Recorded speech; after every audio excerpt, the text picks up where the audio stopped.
안녕하세요. 연애버릇 80가지 달코치입니다. 반갑습니다. 이번 영상에서는 세 번째 영상이네요.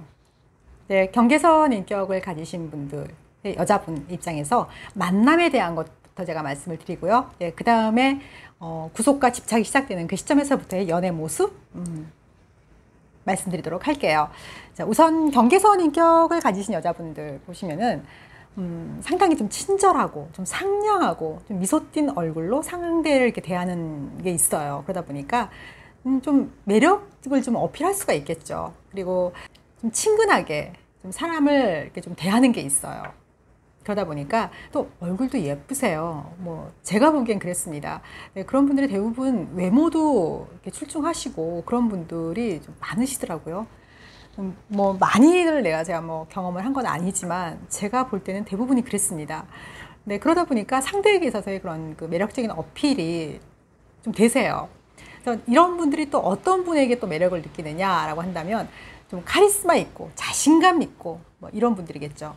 그러다 보니까 자기애성 인격을 가지신 분들하고의 그런 그 만남이 좀 이렇게 확률적으로 높습니다. 또 이런 분들 같은 경우에는 보통 이렇게 언변도 상당히 좋아요. 그리고 또 매너도 있고, 그리고 또 그러면서도 또 적극적으로 이렇게 대시하는 그런 모습도 보이기 때문에 또 그런 것도 있고, 또 자기애성 인격을 가지신 분들이 좀 외모가 좀 잘생기신 분들이 좀 있습니다. 그리고 또 능력이 또 있으신 분들도 있고, 그리고 또 스펙이 또 괜찮으신 분들, 어느 한 분야에 좀 약간 출중한 그런 좀 능력자인 경우도 있습니다. 그러다 보니까 뭐 사람들 많이 모인 곳에서 막 큰 소리로 막 자신감 있게 막 얘기를 한다든지, 또는 뭐 그거는 뭐 내가 더 잘 알고, 그건 이런 거야 막 이렇게 하는 거에 모습에 있어서 경계선 인격이신 분들이 볼 때는 상당히 좀 박력 있어 보이고, 그리고 좀 자기 의견도 어떻게 좀 이렇게 좀 뚜렷하게 이렇게 표현도 할 줄 알고, 그러면서 또 매너도 있고, 그런 사람이 적극적으로 대시해오니까 이제 혹할 수가 있죠. 근데 경계선 인격을 가지신 분들이 과거에 그런 어떤 트라우마를 또 갖고 계신 분들이지 않습니까? 그러다 보니까 본인들이 어떤 폭력이나 또 어떤 그런 학대 이런 그 상황에 노출되어 있었던 경험으로 인해서 좀 그런 상황에 익숙해져 계세요. 그리고 본인들이 또 그러한 거를 또 자연스럽게 또 받아들이실 수 있는 부분도 있고요. 그러다 보니까 그러한 사람을 만나게 됐을 때 오히려 또 안정감을 느끼실 수도 있습니다. 본인들이 그렇게 좀 나약해서 그렇게 당할 수밖에 없었던 그러한 거를 그러한 상대를 또 찾게 되는 게 내가 보호받을 수 있지 않을까라는 거에 대한 기대가 있으신 거죠. 그래서 폭력적인 성향을 가진 그 남자친구를 이렇게 만났던 분들이 또 다른 사람을 만나도 그러한 성향을 가진 사람들을 만나기가 확률적으로 높은 게 바로 그러한 이유예요. 네, 안정감도 느낄 수 있지만 거기서 본인이 이 사람에게선 내가 보호를 받을 수 있지 않을까라는 생각으로. 경계선 인격을 가지신 분들도 보면은 본인들이 받아는 드렸지만, 일단 이제 받아는 드렸지만 본인들도 경계나 의심이 있습니다. 그래서 상대한테 이제 본인들이 어떤 그 확신을 받고자 하는 그런 질문을 많이 하죠. 너나 장난치는 거 아니지? 나 갖고 뭐 이런 말. 그 다음에 뭐 난 진지하게 너 나 만나는 거 맞지? 뭐 이런 말 많이 하세요. 그러니까 거기 그 말 속의 의미는 본인의 어떤 확신을 받고자 하는 거지 상대에 대한 어떤 확인이 아니거든요. 확인을 하게 된다 하면은 그렇게 질문하지 않죠. 상대의 어떤 말만 가지고 믿는 게 아니라 그 사람의 행동을 보기 위해서라도 좀 이렇게 긴 시간을 가져야 하는데, 이분들은 그렇게 긴 시간을 가질 만큼의 여유가 없으세요. 그래서 일단 상대를 받아들이고 난 다음에 이제 그 다음에 이제 본인들이 이제 상대를 좀 보겠다라고 하는데 이미 뭐 연애가 시작이 된 상황이니까 벗어날 수 없는 상황이 돼버리는 거죠. 그리고 또 그 여자분들, 그 경계선 인격을 가지신 분들이 본인들이 좋은 사람이다라고 생각을 하게 되면은 상대를 과대 이상적인 평가를 하기 때문에 일단은 상대가 완벽한 사람이라고 믿는 거예요. 그래서 이 상대가 요구하는 거에 있어서는 본인들은 다 수용을 하시는 거죠. 그리고 또 본인들이 헌신을 하게 되고.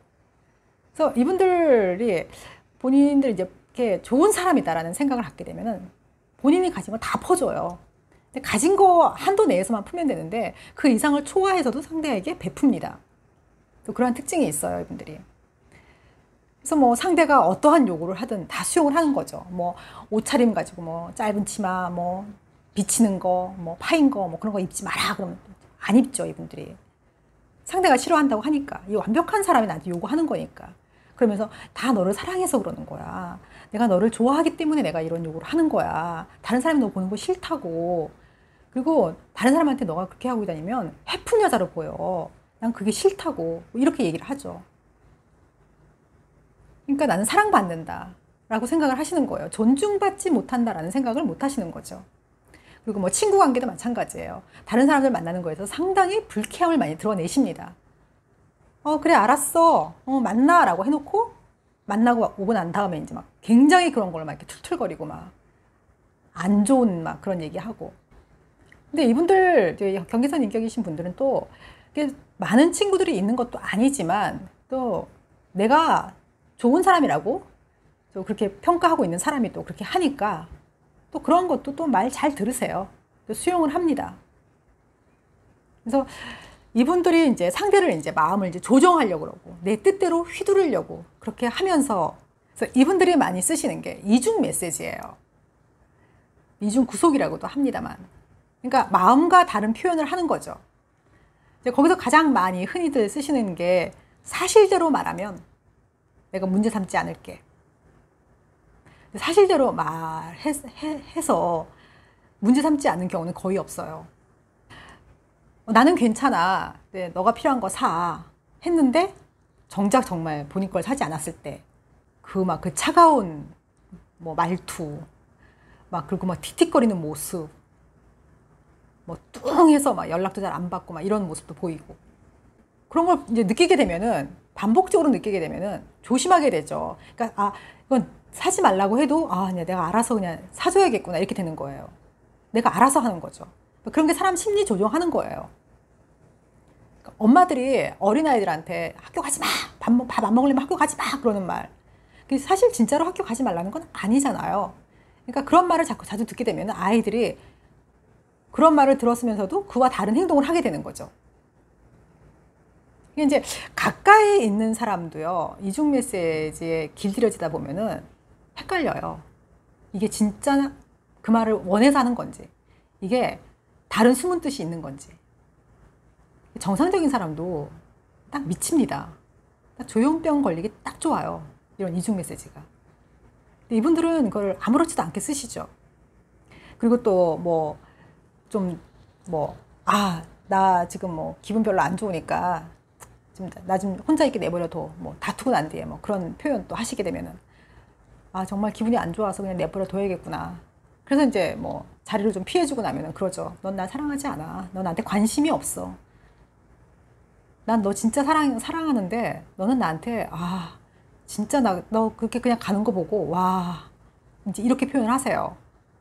그러다가 이제 그 다음에 또 똑같은 상황에 똑같은 표현을 또 하게 되면은 안 가고 그냥 있어 보는 거죠. 그때 그런 말 했으니까. 그럼 또 그래요. 왜 이렇게 이기적이냐? 왜 너만 생각하냐? 내가 좀 가달라는데 좀 가주면 안 돼? 왜 이렇게 옆에 붙어 앉아 있어? 이런 식으로. 가래는 건지 말래는 건지 지난번에 한 얘기는 뭔 건지 이런 생각이 들게 됐죠. 그리고 또 전혀 다르게 또 이렇게 하는 것도 이렇게 표현하는 경우도 있어요. 그래서 안 가고 옆에 있었더니 고마워. 그래도 내 옆에 있어줘서 고마워. 난 너 없으면 어떡할 뻔했냐. 네가 내 마음을 이렇게 잘 알아줘서 난 다른 사람 못 만날 것 같아. 뭐 이런 표현도 하세요. 그러니까 정말 사람이 어느 쪽에 장단을 맞춰야 되는지 이게 뭔 말인 건지. 그러니까 그 사람이 정확하게 어떤 메시지를 던져도요. 그 메시지에 대한 해석을 본인이 혼자 하게 돼요. 안 그래도 경계선 인격이신 분들은 혼자 상상을 많이 한단 말이에요. 뭐 조그만 어떤 문제가 있어도 그걸 계속 상상하게 되고 뭐 이 사람이 또 누굴 만난다 그래도 막 계속 상상하게 되고 혼자 그런 게 있는데 이렇게 되면은 더 혼란스러운 거예요. 정말 이성적으로 어떤 판단을 못 하게 되는 거죠. 이분들은 계속 그렇게 해서 사람이 심리를 조정을 합니다. 그래서 본인이 원하는 거를 갖기 위해서, 본인이 요구한 거를 얻기 위해서 상대를 이렇게 만들어요. 이분들은. 그러다 보니까 딱히 뭐 해달라고 한 것도 아닌데 본인이 하게 되는 거고, 본인들이 알아서 다 챙겨주고, 알아서 다 말 들어주고, 그 요구사항 다 들어주게 되고, 그러는 거예요. 그게 심리 조정을 당하는 겁니다, 그게. 그래서 이분들 같은 경우에는 그런 거예요. 뭐 여사친하고 또는 뭐 헌팅을 해서 누굴 만나서 그렇게 뭐 술 마시고 뭐 노래방 가고 뭐 해서 새벽녘까지 막 그렇게 놀던 거를 여자친구한테 이제 말을 안 한 거죠. 거짓말을 한 거죠. 거짓말 했다가 들켰어요. 들켰을 때도 이제 여기서는 온갖 상상을 다 할 거 아닙니까? 연락이 안 된 상황이었었고, 뭐, 나한테 뭐, 거짓말로 뭐 누구 한다고, 만난다고 했었는데, 뭐, 이제 그런 걸 이제 막 상상을 하고 있는 상황인데, 그래서 이분들도 이제 막 그게 치달아 있는 상태인데, 얘기를 하게 된 거예요. 그랬을 때, 어떻게 나한테 거짓말하고 그렇게 할 수가 있어? 이제 이런 말을 할 수가 있죠. 뭐 했어? 뭐 하느라고 연락이 안 됐어? 이렇게 이럴 수 있죠. 그렇게 되면 이분들은 발끈하십니다. 그게 강도가 상당히 세요. 왜 사람 의심해? 내가 뭐 죽을 짓 했어? 그리고 내가 뭐 못할 짓 했어? 그리고 네가 나 좀 힘들게 했어? 내가 얼마나 그동안 외로웠는 줄 알아? 나 그래서 좀 기분 좀 풀려고 했는데 그거 하나 이해를 못해? 그리고 내가 뭐 잤어? 내가 뭐 걔 좋아한대? 왜 사람 의심해? 난 진짜 억울해. 그리고 넌 내가 너만 보고 있고 내가 너만 사랑하고 있고 뭐 그런 마음 하나 좀 그것만 믿어주면 안 되냐? 이렇게 표현을 하십니다. 그러니까 이분들도 본인들이 막 그렇게 상상했던 거, 본인들이 막 그냥 정말 막 끝까지 막 치달았던 그런 화가 내가 널 사랑하는 거, 내가 널 사랑하는 그런 마음 하나만 믿어주면 안 되냐? 이분들도 또 앞뒤 다 잘라먹고 또 그것만 또 들어요. 그러다 보니까 아, 내가 너무했나? 내가 괜히 다그쳤나? 이런 생각을 또 하십니다. 그래서 오히려 알았어. 나는 그런 것도 모르고. 근데 다음에는 나한테 말해줘. 이렇게 되는 거예요. 그러니까 상대의 마음을 기가 막히게 조정을 하는 거죠. 근데 막상 또 어떤 다른 뭐 이성하고 잤어요. 또 그게 들켰어. 그럼에도 이분들은 똑같이 표현을 하세요. 내가 뭐 걔 사랑한대. 내가 뭐 걔랑 결혼한대. 어떻게 술 먹고 하다 보니까 그렇게 된 건데. 나도 미치겠어. 나도 일어나서 나도 돌아버리는 줄 알았어. 근데 내 마음을 의심하냐? 어떻게 넌 나를 사랑한다고 하면서 내 마음을 의심하고 어떻게 너 그거 하나 갖고 나를 다 매도시켜버리냐? 이런 식으로 표현을 하세요. 그럼 또 앞뒤 다 잘라먹고 또 내가 너를 사랑하는 마음 왜 그걸 의심하냐? 괜히 의심했나? 내가 괜히 그랬나? 이렇게 또 생각을 하십니다. 그러니까 그 두 분의 관계가 그래서 유지가 되는 거예요. 연애가 진행이 되는 거예요. 그러니까 뭔가 사랑이 좀 고갈될 것 같다라고 한다면 여기서 이제 하나를 딱 던져주는 거죠. 나 너랑 항상 같이 있고 싶어. 나 너랑 오래오래 같이 살고 싶어. 너 나 버리지 마. 난 너 없이 안 돼. 너도 나 없이 안 되잖아. 우린 천생연분이잖아. 이런 말 하세요. 그래서 자기애적 인격을 가지신 분들이 많이 쓰시는 말씀. 그러니까 경계선 인격이신 분들도 마찬가지예요. 항상, 뭐 영원히 이런 말씀 잘 하십니다. 근데 자기애적 인격이신 분들이 경계선 인격이신 분들에 대한 그런 약점 그런 걸 좀 잘 아세요. 그러니까 본인들이 그런 거를 잘 이용을 하시죠. 제가 지금 인지부조화 지금 말씀드리려다가 지금 생각이 났는데 또 꼬마 4살짜리가 그랬대요. 우리 엄마는 저한테 좋은 말만 해줘요. 그랬대요. 어떤 좋은 말? 그랬더니 좋은 말 할 때 들어. 좋은 말 할 때 해. 이렇게 얘기를 한다는 거예요. 근데 바로 이 아이가 생각했던 그런 좋은 말. 우리는 알잖아요. 그게 협박이라는 게. 바로 인지부조화라는 게 그런 겁니다. 그러니까 상대한테 그러는 거야. 내가 너를 사랑하기 때문에 이러는 거야. 내가 너를 위해서 이렇게 하는 거야. 이런 말. 그러니까 정말 너를 사랑해. 정말 나는 너만 있으면 돼. 나 너를 위해서 이렇게 하는 거야. 라고 하는데 막상 그 말의 속 깊은 뜻을 보자면 나를 위해서가 아니라 자기 마음대로 나를 휘두르기 위해서 하는 말인 거예요. 자기 요구에 나를 맞추기 위해서.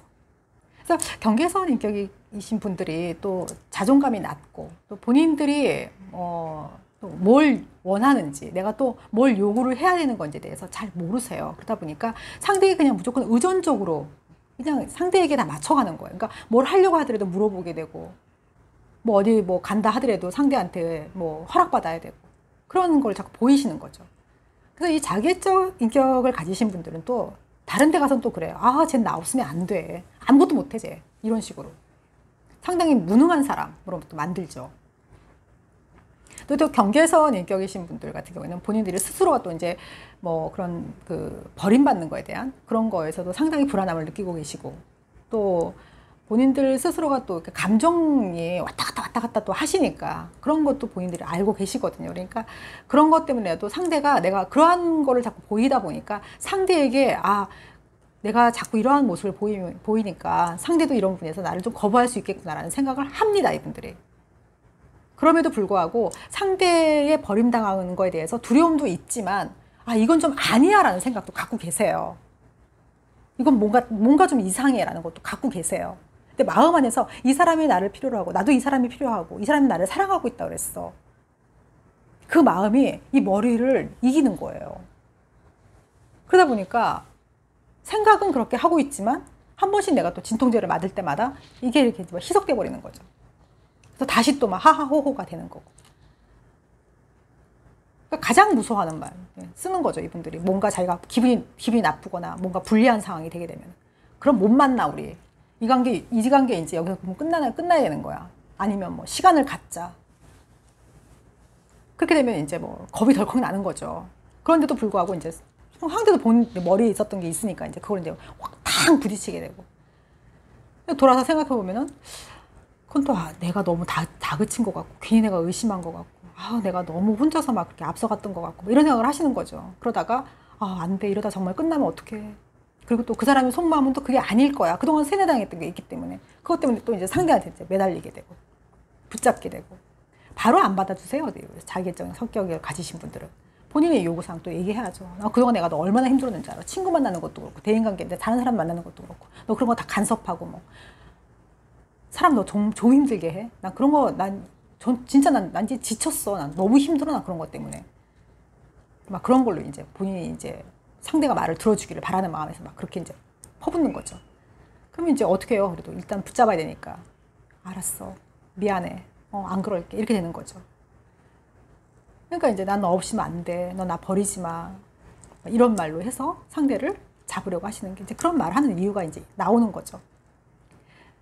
이제 그렇게 되면 이분들은 또 자기적 성격을 가지신 분들이 또 잘 쓰시는 말이 있어요. 너는 나에 대한 약점을 너무 잘 알아. 내가 마음이 약한 걸 알고 네가 이렇게 나오면 내가 마음이 약해지는 걸 알고 너 자꾸 이러는데 와, 정말 진짜 나 또 다시 너 이런 걸로 이렇게 사람 힘들게 하면은 진짜 나 그때 진짜 끝이야. 나 그때 안 돌아볼 거야. 네가 뭔 짓을 한다 해도 안 돌아볼 거야.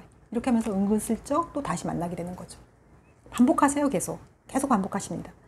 그래서 뭔가 안정적인 연인 그 관계가 상당히 안정적인 관계임에도 불구하고 경계선 인격이신 분들은 이 안정적인 상황이 불편한 거예요. 안정적인 상황이 불편하니까 뭔가를 계속 상대를 이제 자극을 시키는 거고, 또 자기애적 인격이신 분들은 이분들은 이런 안정적인 게 지루한 거예요. 상대에 대한 권태도 많이 잘 느끼시고, 그러다 보니까 서로가 탕탕하고 한 번씩 부딪히는 거죠. 그래서 부딪혔다가 다시 또 재결합하게 되면은 또 이제 한 번 더 확 이렇게 불이 붙는 거고, 이제 계속 이제 그렇게 반복을 하시다가 이제 그러다 어느 순간 이제 진짜 불타버리는 거죠. 그냥 항상 이분들이 쓰시는 말씀이 그거예요. 자매품으로 나오는 게 그겁니다. 시간을 갖자. 우리 관계 유지 안 돼. 우린 너 이제 힘들어. 이런 말. 경계선 인격이신 분들이 가장 두려워하시는 말씀인데 그게 얼마나 힘들겠습니까? 자, 이번 영상 제가 여기서 마무리 짓고 다음에 또 4편으로 해서 이어서 진행하도록 하겠습니다. 끝까지 들어주셔서 감사합니다.